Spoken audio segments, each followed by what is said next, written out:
Olá, pessoal. Sejam muito bem-vindos a mais um episódio do Especialité Convida. O nosso videocast de bate-papo, informações de forma descontraída e com qualidade, com conteúdo para vocês. Então, hoje a gente vai falar aqui de um tema bastante importante e polêmico, né?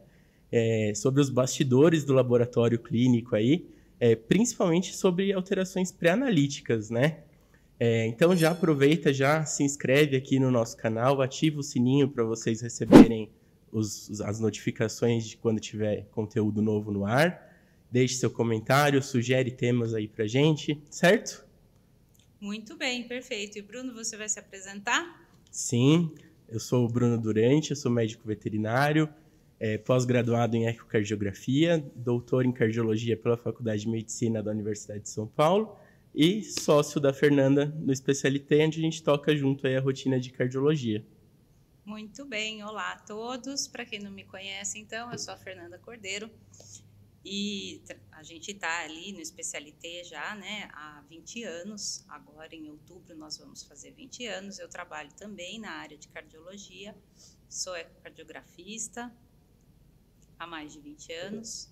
Não preciso estipular exatamente, detalhar o tempo, né? Mas vim lá da Unesp, do pessoal de Jaboticabal, fiz o meu mestrado em Botucatu, enfim, e tenho estado aí me dedicando sempre na área de cardiologia. Atualmente eu sou coordenadora da pós-graduação em ecocardiografia e imaginologia da UFAP, certo? E daí, por isso, então, o meu contato com a nossa convidada, a doutora Sabrina Caruso, a quem eu agradeço pelo pronto aceite, né? Para falar sobre essas alterações pré-analíticas. E a Sabrina também tem uma formação bastante robusta aqui, né? Então, ela é formada pela Unip, fez o mestrado dela também pela Unip, né, Sá?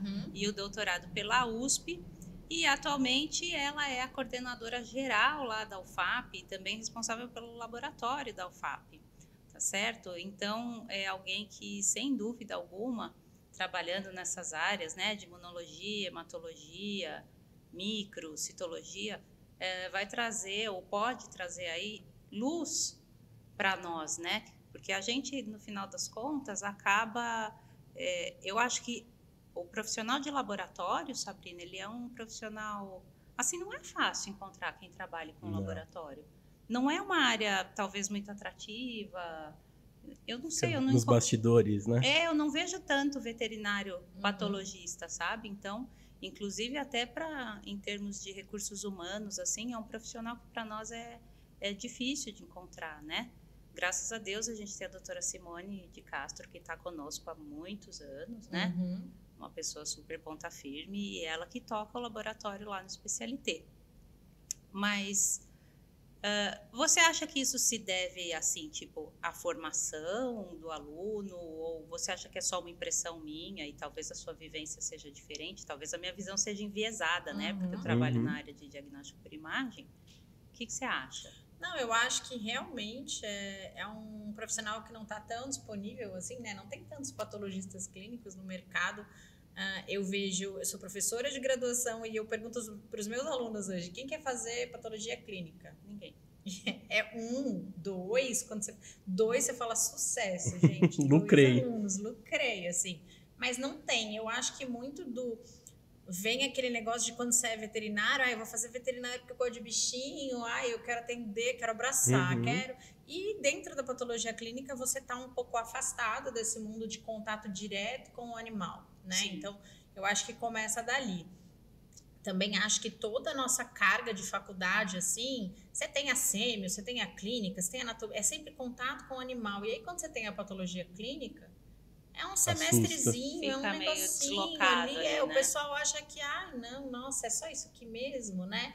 Não entende a importância. Eu acho que às vezes a gente tem patologia clínica muito cedo, o aluno ainda ele nem entrou na clínica, ele tem patologia clínica. Isso e um bom patologista por trás tem todo um raciocínio clínico absurdo, né? Aí ele não consegue entender por que ele está vendo aquilo, ele não entende a alteração clínica. Por que eu estou fazendo análise disso? Como é que eu correlaciono uma coisa com a outra coisa? Consegue juntar Lé com Cré, né? Que acaba sendo uma ciência básica, porque ela é uma ciência de base, né? Uhum. Mas no final das contas, depois ela se reapresenta. E talvez ela devesse se reapresentar Mais sei lá, completa, de outra forma. sob uma roupa nova. Não Uhum. sei. Eu acho que no final, assim, se a gente desse uma...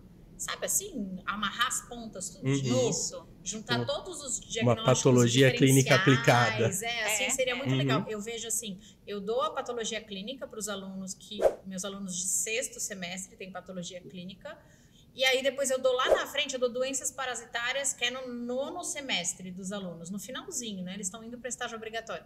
E aí, quando eu estou dando parasitárias, eu começo a puxar as informações da patologia clínica. Uhum. Boa. Então, eu tô lá falando, sei lá, tô falando de hoje eu tava falando de tristeza parasitária bovina. Aí tô falando lá, ai, anemia por hemólise. Gente, como que é anemia por hemólise? Você vê que as pessoas, elas não gravam as informações. Fica para trás. Aí eu tenho que explicar de novo. Pessoal, hemólise, lembra? Rompimento de massa, anemia regenerativa, é assim, é assado. Então, você puxa as informações e os alunos falam, poxa, se eu tivesse patologia hoje em dia, eu com certeza prestaria muito mais atenção. Porque quando eu tive, eu era imaturo para ter aquilo, eu não conseguia Não é só prestar aplicar atenção, né? aquilo Mas na é dar a prática, devida né? importância para aquilo, né? Mas gozado, ontem eu acabei falando sobre isso, né? Ontem eu gravei uma live para o Especialité Educação Continuada. Uhum. E eu estava falando sobre o aprendizado e essa memória de longo prazo mesmo. Então, veja, se o aluno ele entra lá, tudo bem, ele era imaturo, já está conversando, já está pensando em outra coisa, não está pensando Com exatamente certeza. ali na hematologia ou na cito, enfim. Mas, além do que, ele é o que a gente falou, ele tem aquilo de forma isolada e fica sem contexto aquilo. Uhum.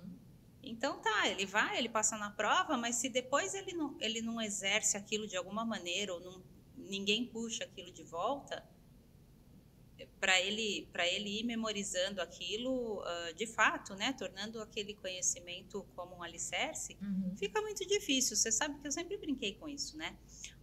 Meu sonho, assim, era fazer de novo uma faculdade de medicina veterinária. Nossa, ia ter hoje, outra cara. com a cabeça que eu tenho hoje, Com certeza. com as dúvidas que, né, eu carrego, ou que talvez eu nem saiba que eu carregue, mas acho que pelo menos se no final da universidade, né, da faculdade, tivesse um ano assim que fizesse um grande compilado, né, poderia até focar para as áreas, né, tipo grandes, pequenos, porque nós temos muitas áreas, né, na veterinária. A gente está falando de patologia, mas pô, tem como chama do pessoal da Inspeção. Ixi. pessoal da inspeção, Inspeção, silvestre, silvestres, grandes, diferentes áreas dentro dos grandes. área de reprodução. Então, É. assim, o médico veterinário, ele tem uma atuação tão ampla, Gigante. né? E aí, de repente, a gente vai ter isso em 5 anos, quando é meio criança. Picadinho, né? E picadinho, Na verdade, não é uma questão aprofundada, né? E existe toda uma... Assim, eu fiz uma faculdade que era integral.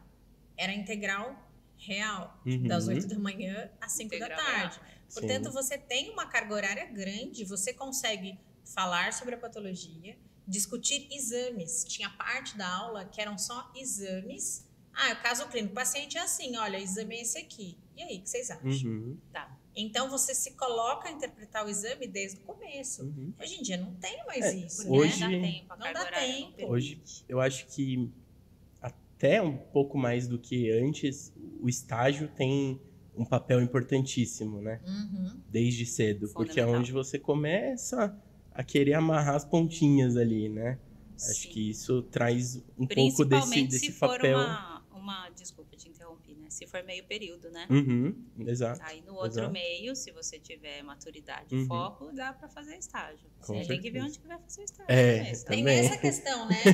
A gente fazia estágio em qualquer lugar o tempo inteiro. Eu falo, eu entrei na faculdade no 2º ano, eu estava fazendo estágio. Todas as férias eram de estágio. Uhum. Hoje os alunos não fazem mais. Ou porque às vezes eles não querem, mas muitas vezes eles não conseguem, não tem quem aceite o estagiário, né?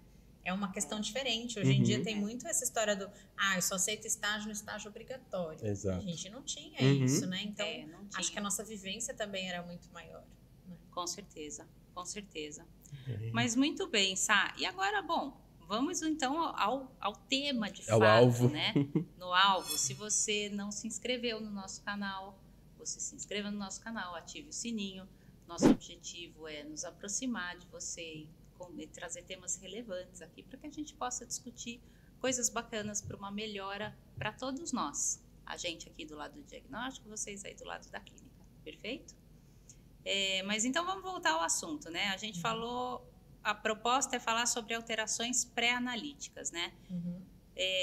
Sá, eu vou te pedir antes de mais nada, assim, me explicar o que são, né? Ou explicar para o pessoal o que são alterações pré-analíticas, porque de fato é um tema que não é abordado. Não.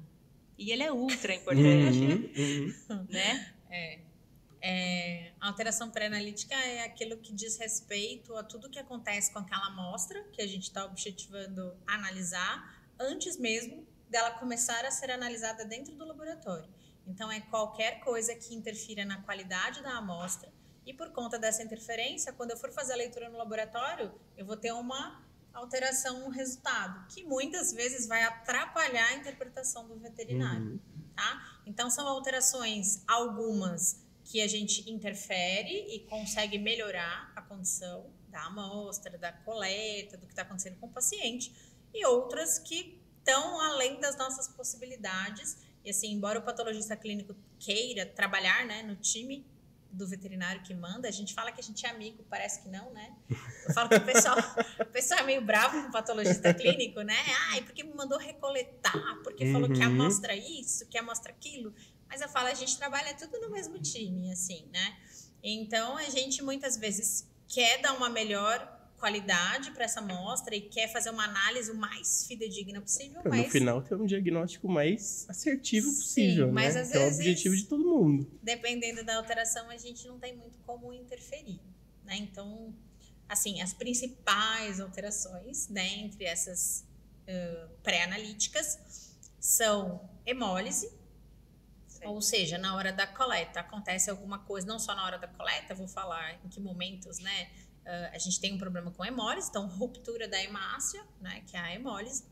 A lipemia, que é quando a gente tem metabólito de gordura presente naquela amostra, e isso vai dar interferência por conta dos métodos que a gente usa para chegar à leitura principalmente de exames bioquímicos, mas no geral isso vai fazer diferença. Icterícia pode dar interferência, porque a gente tem alteração de coloração, né, de soro ou de plasma, o que quer que eu esteja lendo, e isso também vai causar uma alteração no momento da leitura, tá? Coágulo. Sim, né? Então, a amostra coagulada não serve, não é fidedigna para a gente fazer leitura de citologia, falando, né?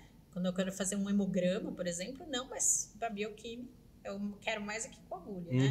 Claro. Então, assim, algumas coisas, elas são importantes e a gente viu também uma questão de empresas querendo entrar no mercado e vender para todo mundo que todo mundo pode ter um laboratório dentro do seu ambiente sem ter um patologista clínico. Então, olha aqui, ó, compra esse equipamento, esse com esse aqui. Jogue uma gotinha. Pronto, você pega uma gota, coloca aqui, gente, é 5 sensacional. minutos, a mágica tá pronta. Parece tudo muito sensacional. E aí, quando você coloca aquilo na prática, você vê que se a pessoa ela não sabe interpretar, se ela não percebe aonde ela pode errar, né? Porque ela não conhece a tecnologia do aparelho. Ela pode errar, né? Pois é, esse é o pior erro, né? Então, ela vai lá, aperta um botão e fala, não, é isso aqui, ó. Esse é o resultado. É isso que e muitas vezes o resultado tá totalmente errado, né? E aí o raciocínio sai todo errado em cima da mesma amostra. Mas aí entra o papel do patologista em toda a análise, né? Não só na fase pré-analítica, que é importantíssima, mas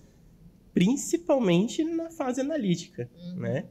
Que é um olho treinado para isso, né? Então, acho que faz toda a diferença, né? Agora, veja, então, isso a que você se reporta são os famosos maquinogramas, certo? Que se espalharam, né? Se espalharam, os maquinogramas, e aí, tipo, todo mundo tem laboratório. Sim. O que tá fazendo, a gente já não tem certeza, né? É prático, isso ninguém pode negar. Não, né? é prático, mas é prático até para o patologista. Eu falo assim, toda vez que eu falo de maquinograma, falo, gente, vou deixar uma coisa muito clara para vocês. Eu não sou contra o equipamento.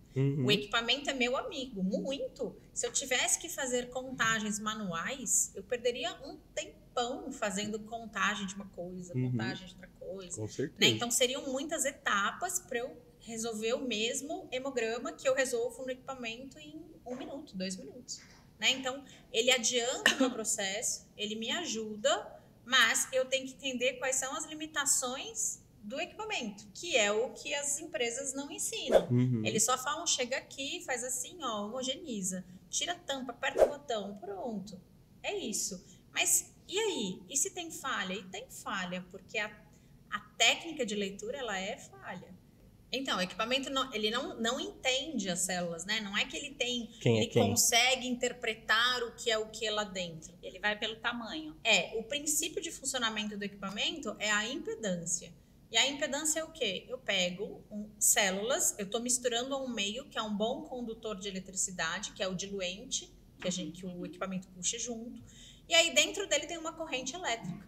E por conta da corrente elétrica, as células vão migrar de um polo para o outro polo. É isso que acontece. O que o equipamento faz? Se na hora dessa migração de um lado para o outro lado, tem um feixezinho de laser dentro dele e toda vez que a célula passa, ela interrompe esse feixe de laser, que vai de um lado para o outro. Então, passou a célula, interrompeu o feixe. Se interromper bem pouquinho, ele entende que é uma plaqueta. Porque é uma célula pequena. Porque é pequeno. Se interromper um pouquinho mais, ele fala, então é uma hemácia, pronto. E se for um agregado, é uma hemácia. Um pouco mais, ele fala, bom, então agora é um leucócito, porque de hemácia para leucócito, né, a gente usa um lisante que vai lisar todas as células que tem lá dentro e vai começar a contar núcleos. Então, aí ele começa a entender que tudo que passou depois é leucócito. Só que existe uma falha de leitura enorme. Então, se eu tenho uma plaqueta maior, o aparelho entende que é uma hemácia. Pois é, pensei nisso. Se eu tenho uma hemácia menor, o aparelho entende que é plaqueta. Se eu tenho uma amostra que hemolizou, ou seja, a hemácia rompeu e ela está em vários fragmentozinhos. Passa o fragmento, ele entende que é plaqueta, não que é hemácia. Uau! Ou aí seja, tá feita a confusão, por isso que, né? Veja, né? Às vezes na medicina, acho que no diagnóstico por imagem, acho que em toda a área, né? As pessoas têm medo que a inteligência artificial roube, né? O nosso papel. Mas eu entendo que tem um pelo limite, menos né? Tem um limite, gente. Assim, eu acho que ela vai vir para ajudar. E exatamente o diferencial vai ser você raciocinar em cima disso, porque ela não vai raciocinar. Por mais que ela seja inteligente... Ainda mais em biologia, né? Acho que em biologia É. fica muito difícil. Você tem algum exemplo, assim, um caso para contar de maquinograma, daqueles de arrepiar os cabelos, assim, pra gente? Só por curiosidade. De maquinograma específico, eu acho que tenho 2, assim, engraçados, né? Eu sempre falo muito de coágulo, né? E as pessoas falam que eu sou brava. Eu não sou, Fê. Você é brava, assim. Eu sou brava. E aí eu tinha uma residente, né, que trabalhava comigo e tal, e aí um dia ela deixou uma amostra de um paciente, era um gato, e aí, você faz, eu deixei ali no laboratório para você. Eu falei, tá bom, né? Homogenizei, fui lá, coloquei no equipamento, na hora que saiu o resultado, plaqueta baixa, hemácia baixa, leucócito baixo. Falei, olhei, falei, gente, abri o tubo, fui lá com um capilarzinho, comecei a cutucar, falei, será que tem um coágulo aqui dentro, tem alguma coisa? Não tinha, tava ótimo. Falei, gente, o que será que essa gata tem, né? Tem uma aplasia medular, né? Porque não tem nada lá dentro. Hoje tinha Tá bem estranho. E aí fui chamar a residente, aí a residente veio, aí eu falei, escuta, o que sua gata tem?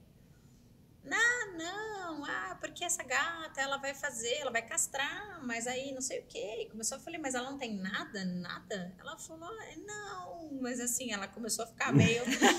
desconfiada da pergunta. Eu falei, deixa eu te perguntar uma coisa, aconteceu alguma coisa na coleta dela, assim? Porque assim, se eu for pelo resultado aqui, a tua gata tem uma aplasia de medula, mas você me falou que ela é que ela tá bem, tá caminhando. Né? Inclusive, ela vai fazer uma castração eletiva, gente. Alguma coisa muito errado. Aí a residente começou a ficar vermelha, assim. Aí ela olhou pra mim e falou, ai, se eu te contar uma coisa, você não briga comigo? Já pediu pra brigar, né? Falei, Então, é que eu coletei. Aí eu trouxe no laboratório. Aí eu fui identificar e quando eu olhei tinha um coágulo. Falei, Mas aí a gata já tinha ido embora, né? E aí eu ia ter que ligar pra tutora, ela retornar com a gata pra coletar. E aí, eu tirei o coágulo. E todas Pra as você não células brigar possíveis junto. Falei, entendi. Então você tirou o coágulo, jogou fora e me deixou o tubo, é isso? Ah, não, mas não briga comigo. Eu falei, você tem que entender assim, né? Não é me enganar, é se enganar. O que esse resultado traz pra você? Se eu chegar pra empurrar você... com a barriga. Você não vai ter que refazer esse hemograma? Eu vou falar, reconvocar paciente, a depender da situação, é chato. Não, eu me entendo. Né? Coletar, a gente que trabalha ali no diagnóstico, gente, assim, porque quando você é clínico, você conhece o tutor, então você vai conversando, o tutor, de alguma maneira, ele confia em você, ou minimamente você teve ali uns 30 minutos para dialogar com ele. Agora, quando ele vai lá no centro de diagnóstico, ele entra, oi, tudo bem? E você está com a seringa e a agulha na mão. Aquilo é quase uma agressão, sabe? A pessoa não te conhece, você nunca viu o bicho mais gordo, né? Você tem a agenda ali, não dá também para ficar mega enrolando. Então, é uma tarefa árdua, mas fazer o quê, né? Sabrina, uma curiosidade. Esses maquinogramas, eles têm uma linearidade? Então, por exemplo, você tem um hematócrito muito baixo, ele vai subestimar, superestimar? Existe isso? Não. O hematócrito, por exemplo, no maquinograma, né, ele é um cálculo matemático. É diferente de um microhematócrito que a gente roda numa centrífuga, onde você está fazendo o quê? Separando a parte líquida, o plasma das células. E depois vai fazer uma leitura. No equipamento, não existe essa separação. O que o equipamento faz? Ele faz um cálculo matemático a partir da quantidade de hemácias que ele contou, multiplicado pelo volume dessas hemácias, então qual era o tamanho delas, divide por 10 e esse é o hematócrito. Entendi. Só que se ele falhar na contagem de hemácia, ele falha no hematócrito. Também. Então, assim, eu, por exemplo, de rotina, eu não uso o hematócrito do equipamento. Eu faço microhematócrito sempre. Até porque também a partir dali você já tem a leitura da proteína. Sim. Que também você acaba tendo um parâmetro maior. Mas eu diria que assim, os bons equipamentos, se você tiver um paciente rígido, eles são bons. Eles vão te dar uma contagem que é muito próxima da realidade. A gente não vai ter grandes discrepâncias do que o patologista vai ler e o que a máquina falou. Então, normalmente ela bate. Um paciente rígido que você tenha coletado, que tenha corrido tudo bem. Sim, né? Sim. O problema é que quem vai para o hospital normalmente não está rígido. Não tá, Não, pensei assim, não, mesmo que for, né? Não, é um check-up, é um pré-anestésico, o paciente está ótimo, vai fazer uma cirurgia elestiva, tudo bem. Mas mesmo assim, é exatamente das alterações pré-analíticas que a gente está falando, né? A aula que eu assisti sua, que eu achei muito legal, você falou muito sobre os tubos e forma de coleta, enfim, o que você sugere para a gente, Sabrina, em termos assim, até mesmo calibre de agulha, tempo de garrote. Eu já ouvi 1 milhão de coisas, meio que cada um fala uma coisa, entendeu? O que você sugere para minimizar as alterações pré-analíticas? Bom, para você ter uma boa coleta, a gente sempre fala assim, né? Uma agulha condizente com o tamanho do seu paciente, né? O que significa isso? Eu não vou pegar uma agulha de insulina para coletar sangue, né? Porque eu estou submetendo aquelas células a um estresse desnecessário, a entrar num calibre de agulha que não faz o menor sentido. Mas eu também não preciso pegar uma 40-16 para coletar, né? Então a gente fala que é alguma coisa muito relacionada ao tamanho do animal que você está trabalhando. Então, normalmente uma 30 ali, 38, alguma coisa perto disso é um bom calibre de agulha e dá para você trabalhar tranquilamente, tá? A coleta do sangue, ela tem que ser feita sempre da melhor maneira possível, assim, sem lutar com o paciente, né? E a gente sabe que às vezes não é simples esse trabalho, porque, né, não dá para você falar, fica quietinho, por favor, não mexe a perninha aqui. Não funciona. Mas, assim, o ideal é que você não trave essa luta com o paciente, porque isso vai causar alteração na qualidade do seu sangue, certeza. Você tá com a agulha lá dentro e o paciente está puxando a pata e você tá traumatizando. Mas você diz por uma alteração mecânica ou pela liberação de cortisol? Ou as duas coisas? Mecânica. E cortisol também, né? Porque o cortisol ele vai ser liberado, se já for um animal extremamente estressado, tipo um gato. Saiu de casa, Sim, ele já já tá... saiu de casa, Ele já tá estressado, né? Então você já tem a liberação do cortisol que tá interferindo com tudo aquilo. E aí depois você chega lá e tá lá num processo de luta com o paciente que também acaba sendo bastante ruim. Quando a gente a gente vai e faz um garrote no paciente, eu tô fazendo uma pressão que não existe naquela região. E aquela pressão que eu faço naquela região, obviamente, provoca, né, micro lesões naquele vaso. E isso também vai causar uma interferência. Então, assim, o ideal é que eu faça o garrote, achei a veia, faz o garrote, coleta, solta o garrote. Agora, se você for deixar o garrote muito tempo, e palpa, não, acho que tá pra cá, não, pera, eu acho que tá pra lá. Não, puxa mais pra cá, vai mais pra lá. Então, você tem ali um garroteamento prolongado do lugar, e o garroteamento prolongado do lugar pode levar à exposição de fatores teciduais que não existem normalmente, né, naquela região. Você pode ter o começo ali de um processo de aderência de plaqueta naquele lugar, porque não é o habitual do paciente, né? E eu acabo tendo, então, também um prejuízo na coleta da minha amostra, né? Então, o ideal é que a coleta seja rápida, de uma veia que tenha um bom calibre, porque não adianta eu pegar um animal que é pequenininho, e aí eu pego a veia que é pequenininha, e aí eu fico lá um tempão com a seringa, puxando. E assim, tem que lembrar que a coagulação ela é um processo absolutamente dinâmico. A hora que eu entrei na veia e furei a veia, eu estou fazendo uma lesão que estimula a coagulação. A hemostasia tá ali, né? Eu furei aquele local. Então, assim, o quanto mais rápido a gente conseguir coletar e retirar a agulha, melhor é para o paciente. Tá? E mais confiável o resultado. Muito mais confiável o resultado. E aí, às vezes, você tem a questão do... você pegou a seringa e você tá lá, puxa, porque a veia é pequena, é pouca pressão. Você tá exercendo uma pressão enorme naquela amostra. Ou seja, as hemácias estão se rompendo, né, naquele processo. Então, às vezes, você vai transferir aquilo para dentro do tubo, tá hemolizado. Tá. E aí colocou no tubo, chacoalha, você acabou de estragar tudo. Tem esse. O tubo tem muito além dessa homogeneização. Normalmente a gente aprende assim, né? O tubo roxo você homogeniza, o tampa roxa, que é o tubo que tem EDTA, e o tubo tampa vermelha e amarela, que são os bioquímicos, esse você não homogeniza. E é uma mentira isso, né? Os dois tubos, eles são homogenizados, com uma grande diferença. O roxo eu homogenizo porque tem anticoagulante e o anticoagulante vai impedir o processo de coagulação e com isso eu vou conseguir rodar um hemograma. O vermelho e o amarelo, eles têm um pó dentro deles que está disperso na parede do tubo, que é um ativador da coagulação.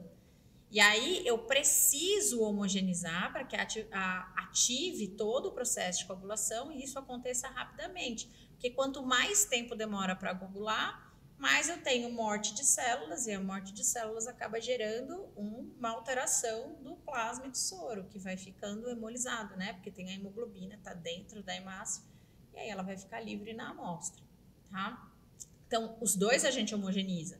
Mas a gente faz o quê? Tira a tampa do tubo, tira a agulha da seringa, coloca pela lateral do tubo, fecha, inverte 5, 6 vezes devagar. Eu brinco com os alunos e falo que não é coqueteleira, é devagar, né? Porque não é caipirinha, mixer, né? Agora, você podia ter dito para aquela sua residente para ela pôr um mixer, né? Não é?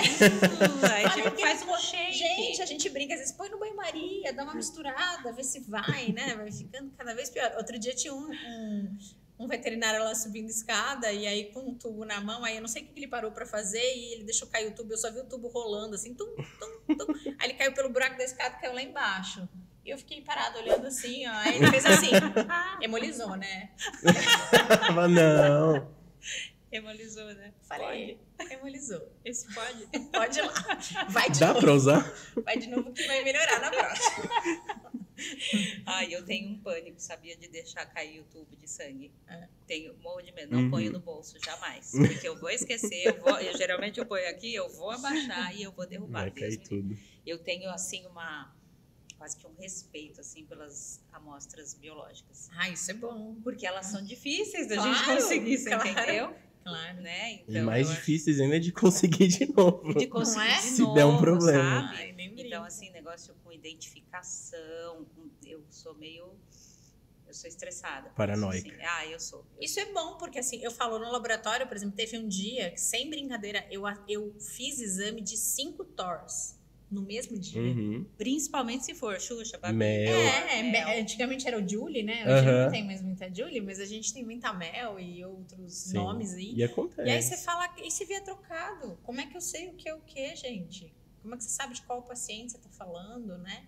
Então, dizia um professor meu, Maurício Garcia, ele falava assim para mim dentro do laboratório, né? Porque eu fazia iniciação científica.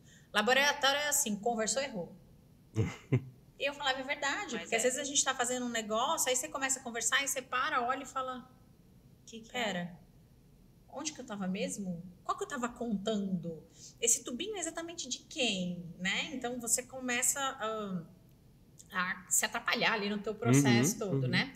E quando a gente tem alteração, por exemplo, a hemólise, que eu falei, ela interfere no hemograma? Interfere, porque os pedacinhos vão sair para a máquina como se fosse plaqueta, a máquina vai contar menos hemácia do que deveria, se ela conta menos hemácia do que deveria, o hematócrito está menor do que o real do seu paciente.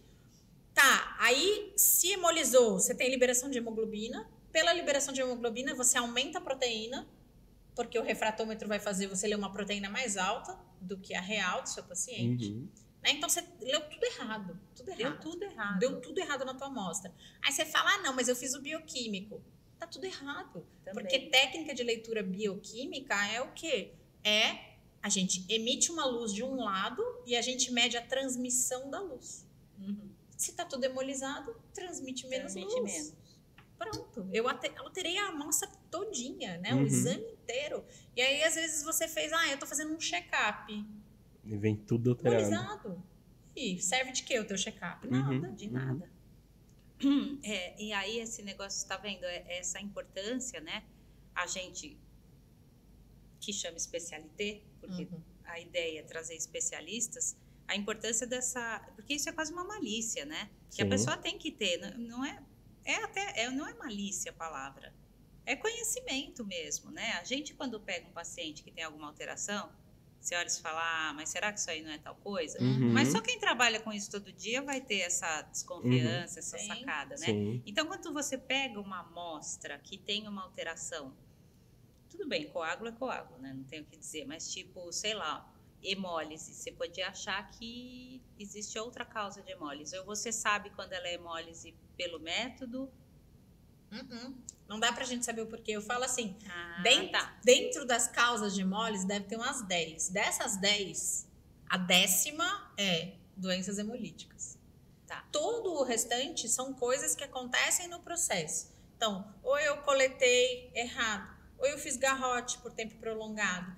Eu chacoalhei demais o tubo da hemólise. Ou então, eu entreguei o tubo para o motoboy e o motoboy jogou lá dentro da malinha dele ali, foi chacoalhando aquele negócio. Rompe. Eu coletei num lugar onde a temperatura não estava uma temperatura adequada. Que a gente fala que temperatura boa, assim, para sangue, sem a gente se desesperar, 20 graus, 21, 22, temperatura assim, gostosinha de ar-condicionado é excelente. Mas tem gente que vai fazer coleta em casa, não tem, a pessoa não leva um isopor, não leva nada, põe no carro. Pronto. Eu brinco que eu falo que eu fazia estágio como veterinária de Grandes, né? Eu gostava de Grandes na faculdade. E aí a gente coletava os tubos na represa Guarapiranga, então a gente saía atrás dos cavalos e coletava e tal, e ninguém levava isopor, coisa nenhuma. Aí entrava no carro, ela jogava no console, na frente do carro.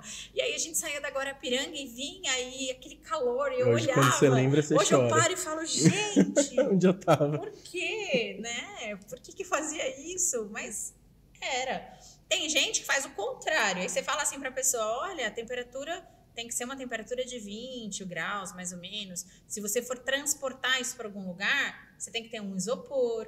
Dentro desse isopor precisa ter gelo, né? Você deixa a amostra ali dentro. Aí a pessoa vai para o extremo. Ela forra o isopor de gelo e enfia o tubo lá no meio.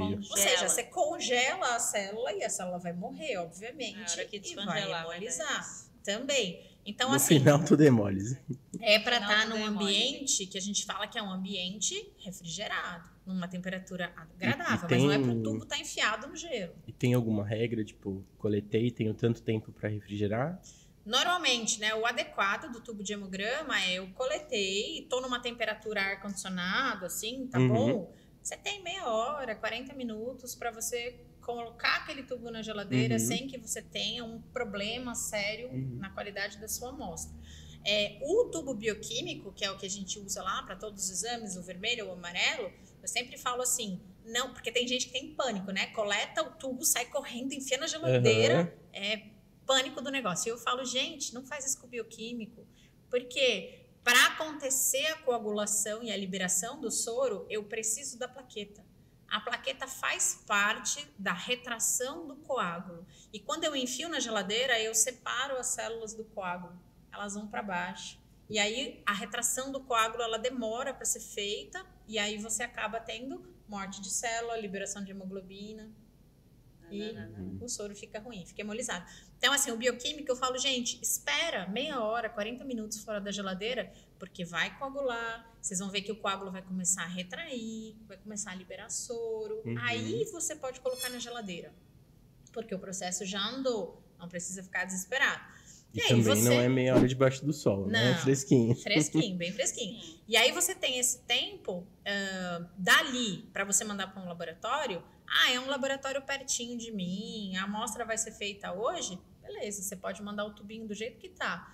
Não, o laboratório não fica perto, ele fica longe, e às vezes existem aqueles locais que às vezes a gente pensa muito em São Paulo, né? Mas após é bom que você vê aluno de tudo que é lugar. E aí você começa a perguntar e o pessoal fala, não, mas aqui não tem laboratório, eu mando pro laboratório na outra cidade, assim, né? Às vezes é um custo conseguir. Isso, e aí eu falo, gente, nesse caso, o ideal seria você tirar o soro desse tubo e passar para outro tubinho, tá? E mandar só o soro. Por quê? Com o tempo, todas aquelas células que estão dentro daquele tubo, eles estão vivendo da glicose que tem dentro do tubo. Esse é o meio de sobrevivência delas. E com o tempo, elas vão consumir a glicose, acabou a glicose, as células vão morrer. E se elas morrerem, elas vão lisar. E se elas lisarem, hemólise. Tá? Então, o ideal é que você separe o soro das células, porque aí você pode passar tempo. Tem vários exames que eu falo pro pessoal, você pode manter em geladeira 7 dias e dá para rodar e é igual. Esse aqui não, é melhor você congelar, mas você congela, pode ler daqui 2 meses, 3 meses e tá igual. O problema é você manter aquilo perto da célula, porque daí você altera a qualidade do seu exame. Então, o ideal é separar, né? Mandar só o soro e não mandar o coágulo. E o tubo de tampa cinza, tem algum cuidado específico? O tubo de tampa cinza é aquele que a gente usa para determinação de glicose, né? Hoje em dia está cada vez mais comum as pessoas terem o aparelhinho, né, para dosar a glicemia ali do paciente e tal. Mas quando a gente manda para o laboratório para determinação, a gente diz que, de regra, né, geral, eu tenho no máximo, meia hora para processar a amostra e fazer a leitura da glicose. Porque se eu demorar, as células que estão lá dentro estão consumindo a glicose. E eu não vou saber se aquilo é o correto lá no meu paciente. O tubo tampa cinza, ele tem um componente que é o fluoreto lá dentro. E o fluoreto, ele impede a utilização da glicose. Então, ele é o adequado quando a gente quer medir a glicose de pacientes que eu não tenho como rodar rapidinho. Como é mais um tubo, e às vezes a gente está trabalhando com os bichinhos assim, né? Eu tô trabalhando com o chihuahua, que pesa 900 gramas. Aí o pessoal olha e fala, nossa, mas eu vou ter que coletar um de hemograma, um de bioquímico, um de fluoreto. Daí eu falo, não, gente, faz assim, coleta e sobe rápido para o laboratório. O que a gente faz no laboratório? Centrifuga imediatamente. A partir do momento que eu separei a célula do soro, tá tudo certo. Eu não preciso do cinza. Tá, mas senão vai acabar dando resultado. E aí o importante é respeitar limites de tubos, que esse é outro mito, né? Que o pessoal fala, não, mas imagina, o tubo é para meio, mas se você botar 250 microlitros, vai funcionar, claro. E eu falo, gente, não funciona. As pessoas têm uma falsa impressão, porque hoje em dia o EDTA ele não é mais líquido. Se você lembrar um tempo atrás, era líquido, era uma gota, como é o citrato, o tubo tampa azul ainda é líquido dentro dele. Eu não lembro. Tá? O EDTA ele era líquido, então ficava aquele líquido no fundo. E o que a gente falava, se você colocar uma quantidade menor, você está hemodiluindo. Tem menos sangue do que deveria. Então, eu vou ter muito mais anticoagulante e isso vai causar um efeito. Para melhorar esse resultado aí, esse efeito, a gente hoje tem uns tubos onde você não tem mais o líquido lá dentro, tá tudo vaporizado lá na parede do tubo, né? Pra gente fazer, então, a homogeneização. Mas eu tenho que lembrar que se eu coloco uma gotinha de sangue dentro de um tubo que tem EDTA para meio ml, o lado de fora, né, das células de fora da hemácia, o tubo, ele está muito mais hipertônico do que a hemácia. E aí a gente lembra de processo que a gente aprende lá atrás, lembra da história da osmose, que a gente fala, né? Onde a gente tem a saída do líquido de um meio hipotônico para um meio hipertônico para tentar equilibrar, né? E a hemácia faz o quê? O líquido sai de dentro da hemácia, vai para fora, ela vira uma uva passa. E aí, a hora que ela passa no equipamento, ele acha que ela é a plaqueta, não que ela é a hemácia. E se ela murchar muito, ela rompe. E aí eu me danei. Então, altera tudo. Então, tem limite. Se o tubo é de meio, é meio que eu coloco. Não é, não, você pode colocar a partir de 250 microlitros, funciona. Não, não funciona. Aonde a gente tem jogo? Nos bioquímicos, porque o bioquímico não tem uma quantidade, né? Então, tudo que é anticoagulante é obrigatório seguir a quantidade. Bioquímicos, não tem uma quantidade. Eu coloco, eu brinco, eu sempre falo assim, ó, você coloca o que você quiser. Não, na verdade, não é isso. Não é o que você quiser. Você tem que colocar aquilo que depende do que você vai pedir do seu paciente. Certo. E qual é a tecnologia do seu laboratório. Então, se o seu laboratório tem uma tecnologia, tem um equipamento bioquímico automatizado, ele vai conseguir melhorar muito, ele usa uma quantidade muito menor de soro e faz muitas coisas. Mas se o seu laboratório trabalha com um equipamento de semi-automação, você vai precisar de muito mais soro para fazer exatamente a mesma quantidade. Então, você tem que entender qual é a tecnologia do lugar onde você trabalha e sempre lembrar que se o seu paciente estiver desidratado, vai sair nada de soro. Às vezes você vai lá e coleta um vidrinho, um daquele vermelhinho de meio ml. Sei. Eles compraram lá. Ai, adoro quando sobe.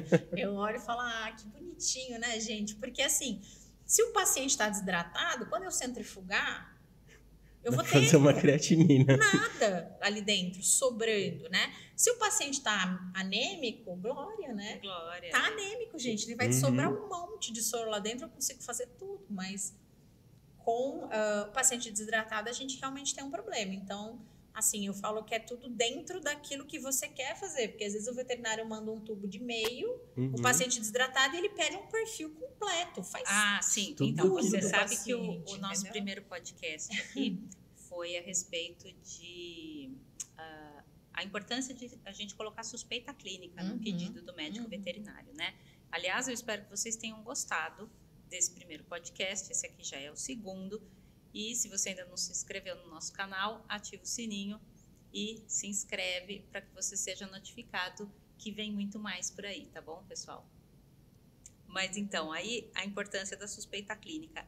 E a gente que trabalha com isso, né, às vezes chega assim, tipo aquele gatinho ultra desidratado, e não existe uma suspeita, porque a pessoa ela quer escanear o sangue do gato, entendeu? Você fala, eu não vou conseguir tudo isso de amostra desse paciente. E além do que, ademais, se a gente conseguir, está alterado, né? Pode estar alterado, e além do que vai fazer falta para ele.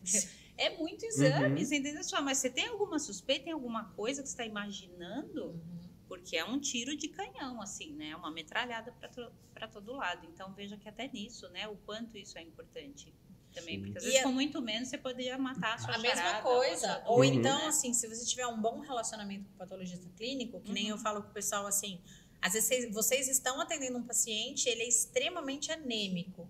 Eu sei que qualquer quantidade que tire é muita coisa. Às vezes o paciente está em ambiente hospitalar, ele vai fazer exame todo dia. E aí, como é que eu vou ficar tirando um monte de tubos todos os dias desse paciente, né? Aí eu falo, dependendo do que vocês vão me pedir, eu não preciso do soro. Eu posso fazer do plasma do hemograma. Mas isso é uma conversa. Olha, gente, eu quero fazer também create, ureia e ALT. Dá para fazer do plasma? Eu vou falar, dá. A única coisa que vai acontecer, primeiro eu tenho que finalizar todo o hemograma. sem ter qualquer dúvida do meu resultado, porque aí depois que eu retirar o plasma, eu não tenho mais como verificar nada no hemograma, Concentrou já foi. tudo ali, Dá pra né? pôr de novo. Não sei Não que você dá. coloca e chacoalha E- bem forte. É brincadeira, gente, pelo amor. É isso, mas dá pra você fazer. Então, às vezes, a Eu não gente sabia que o ALT dava. Eu Dá. achava que era só urecriatina. dá sim. O que é muito ruim é triglicérides, albumina, Uhum. tem alguns que não.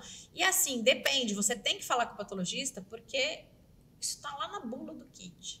Qual é a amostra que você pode utilizar? Uhum. Então, assim, tem kits bioquímicos que a gente pode ler urina no kit, por exemplo. Tá lá, tá escrito na bula, né? O que é permitido e o que não é permitido.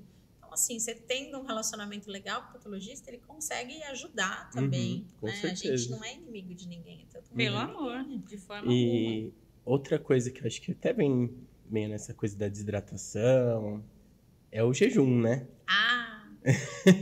Sim. O jejum alimentar, hídrico, precisa, não precisa? O que você diz? Jejum hídrico não precisa. Jejum alimentar precisa. Mas não precisa ser 12 horas. Não tem necessidade, tá? Então, eu costumo pedir pro pessoal, assim, 6 horas para gato, 8 horas para cachorro é o suficiente. Uhum. A gente tem que tomar bastante cuidado com o seguinte: se o seu animal ele se alimentou, né, 1, 2 horas antes, foi lá pro veterinário, aí você coleta o sangue, pode acontecer dele estar fazendo metabolismo gorduroso, e aí quando eu coleto essa amostra, ela tá lipêmica, Uhum. certo? Aí a lipemia, lembra que eu falei? A bioquímica ela faz como? Ela atravessa a luz de um Uhum. lado para o outro do tubo, e aí o que transmitiu, ela interpreta que é a concentração da amostra. Aí a amostra do meu paciente está lipêmica, tá branca, parece Não leite. Não transmite, então você tem um monte de falha no Uhum. procedimento, tá? Então No o hemograma jejum influencia? influencia também. Por quê? Além de, né, a gente ter esse prejuízo de leitura, se eu pegar o tubo de um paciente lipêmico e colocar na centrífuga para separar o soro, essa gordura que está do lado de fora, ela desestabiliza a membrana da hemácia, porque a membrana da hemácia é lipoproteica, é cheia de gordura. Então tem uma interação Uhum. entre essas moléculas e a membrana das hemácias, e essas células rompem.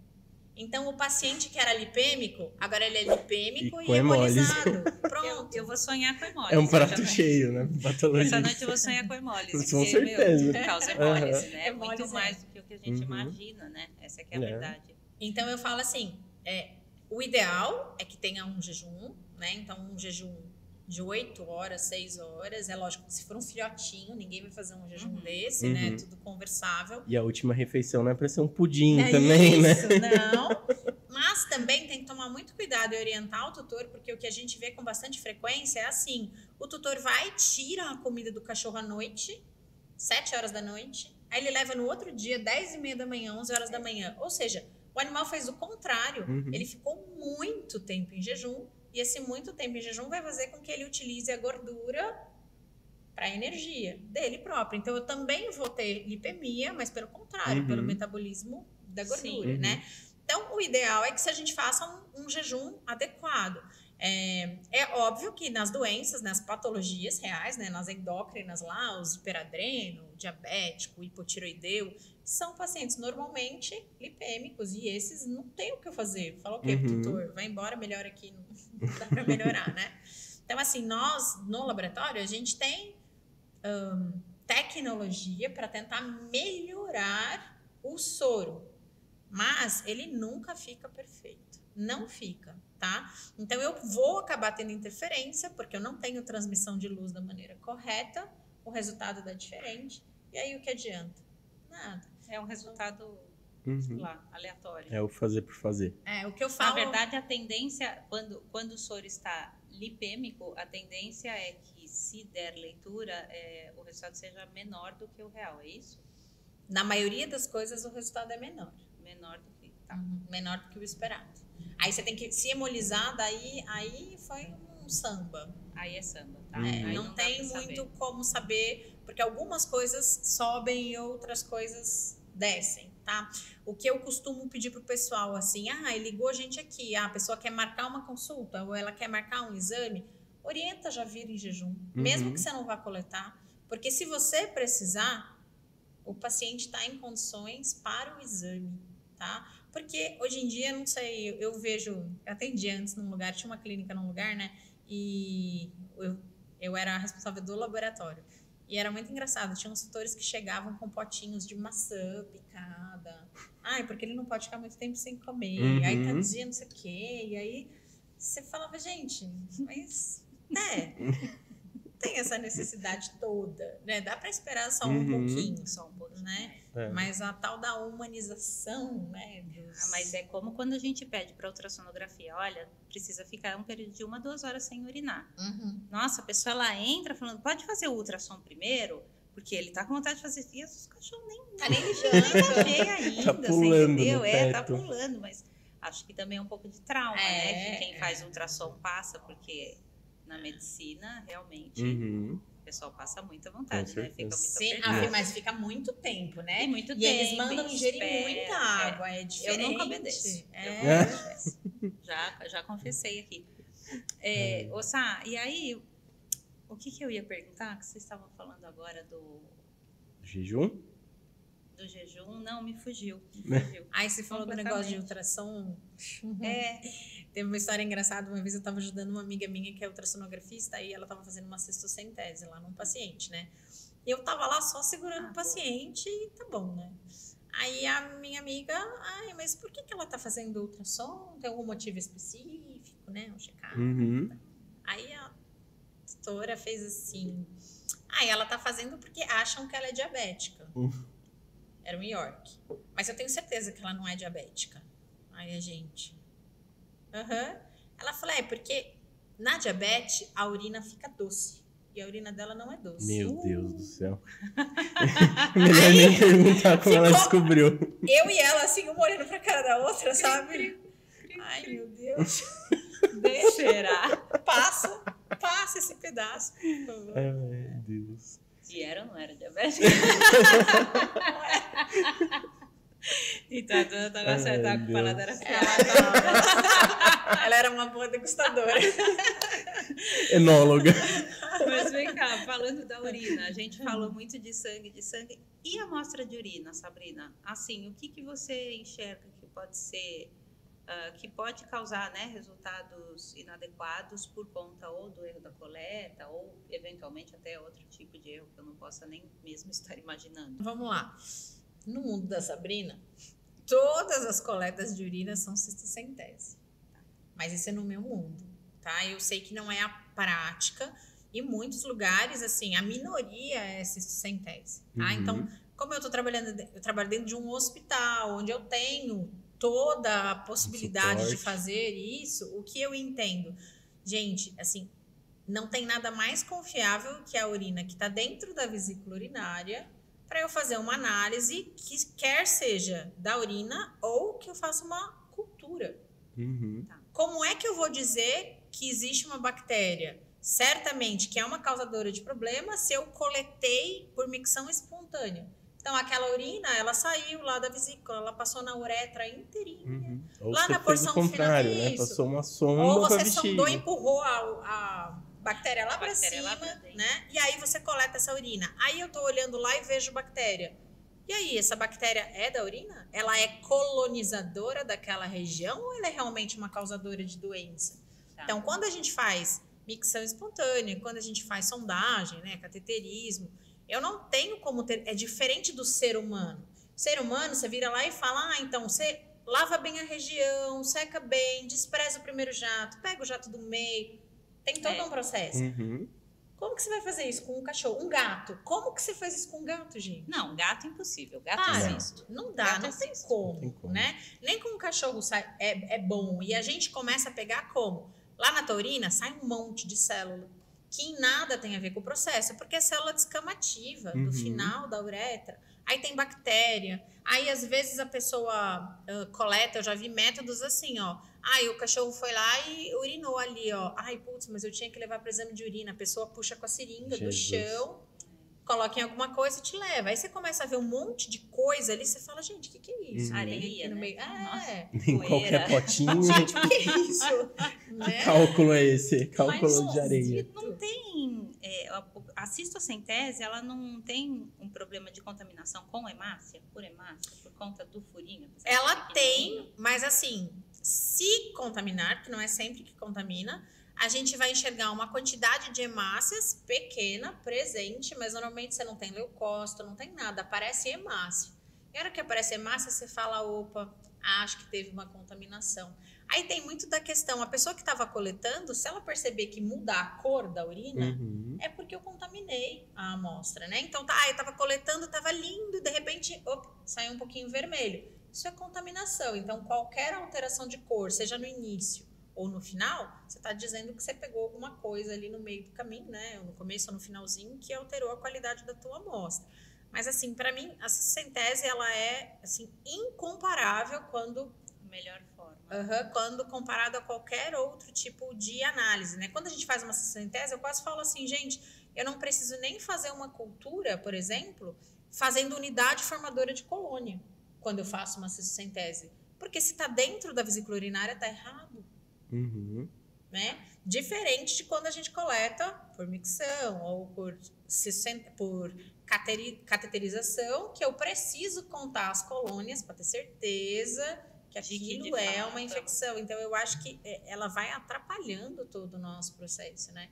Então, você vai tendo resultados que às vezes você fica em dúvida, assim, né? Pô, será que é mesmo? Será que é uma bactéria mesmo? Será que é causadora? Será que não é, né? E foi do potinho que colocaram lá, porque a gente recebe a amostra nos lugares mais esquisitos do mundo, né? Patologista, eu falo, a gente dá muita risada. Teve outro dia, era Páscoa, e aí a gente recebeu a amostra e veio uma sacola da Copenhagen. Falei, gente, a sacola da Copenhagen pra gente. Aí quando eu olhei, parasitológico. Que belo presente de Páscoa. É fogo. Né? Eu falei, isso não se faz, gente. Bom, né? então... Ô, Sabrina, e me diz uma coisa dessa história ainda da urina. Tudo bem aquele paciente que chega pra gente fazer cistocentese com aquela bexiga meio vazia? Você fala, espera um pouquinho, dá uma água. Essa água, tudo bem ou não? Se ela estiver completamente vazia e você for ficar só dando um monte de água, bebe mais para você coletar, certamente você vai diluir a amostra. Ela não é a amostra fidedigna do paciente. Um pouquinho de água. Um pouco de água não tem problema. E aguarda mais um pouquinho. É que tem gente que, igual a gente, né? Quando você chega num lugar, às vezes, para coletar, toma aí para mim uns 10 copos d'água, né? Então, assim, você acaba provocando a diluição. Mas um pouco de água e segurar o animal no lugar, assim... alguma coisa nesse sentido. Não tem problema, não, de coleta. Não vejo qualquer tipo de alteração importante. Muito bom. Bom, então, no final das contas, a gente vê... O assunto é extremamente amplo, né? Poderíamos tenho passar certeza aqui. Que a gente podia perguntar mais 1 milhão de coisas e tal. Mas eu acho que esse bate-papo aqui já esclarece muita coisa e mostra a importância, né, Sabrina, de estarmos atentos a essas possíveis alterações, da importância da gente sempre poder trocar ideia com o patologista, né, que é uma tecla que a gente bate muito lá no Especialité, sabe? É que a gente está lá para atender o médico veterinário. Então, assim, pode ligar, pode perguntar. Se a gente ligar também, por favor, não fica bravo. Porque essa troca, ela é muito importante, né? Essa proximidade. Aí, às vezes, você tira uma dúvida aqui, outra ali, pergunta. Você não sabe o que é o melhor, né? Para fazer numa determinada situação. Então, como é importante, né, essa conversa com o patologista, como é importante você ter a visão de um especialista dentro daquilo que você se propõe a fazer, né? Na área do diagnóstico, então, porque muda totalmente o desfecho clínico, né? Você ia para o A, você vai para o B e, às vezes, por um erro até bobo, né? Se a gente for pensar nessas alterações pré-analíticas. E eu acho que hoje a gente pode ficar por aqui, mas com certeza gostaria de conversar outras vezes com você. Muito. Porque, né, tem a parte de citologia, tem a parte de histopatologia. De imuno, né? né? Tem muita coisa que eu acho que pode ser muito legal a gente conversar. E para nós que trabalhamos com diagnóstico, tenho certeza que agregaria muito. Mas, por hora, agradeço a sua participação, então, Sabrina, mais uma vez. Muito obrigado, foi maravilhoso. Muitas dúvidas esclarecidas. Muitas risadas. E agora eu vou sempre lembrar do mundo de Sabrina. É um mundo onde não existe hemólise. Isso é incrível. Nem sondagem vesical. Hemólise é tenso, viu, gente? No mundo de Fernanda não existe boleto. Também eu quero esse não. Agora você já escolheu o seu, minha querida. Certo?